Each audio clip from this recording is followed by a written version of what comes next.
తమ నోటిని తాము అదుపులో పెట్టుకోవాలి. ఒక చిన్న సామెత చెప్తా ఉంటారు. ఏమిటి? ఆహ్, నోరు అంటా ఉంటది. నోరు లైక్ పళ్ళు అంటాయంట. నాలుక అంటదంట పళ్ళతో. నువ్వు ఏదో ఒక ఆహారం తీసుకొని నాకిస్తావు.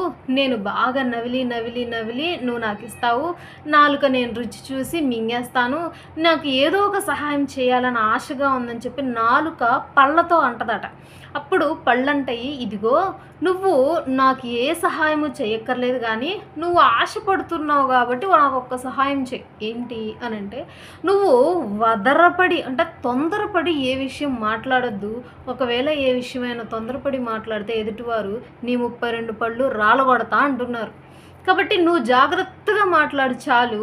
నీకు నేనెప్పుడూ ఉపకారిగానే ఉంటాను. కాబట్టి ఈ యొక్క నీతి వాక్యాలు చాలా ఉన్నాయి. చాలా నేర్చుకోవచ్చు మనం. ఇప్పటికీ చాలామంది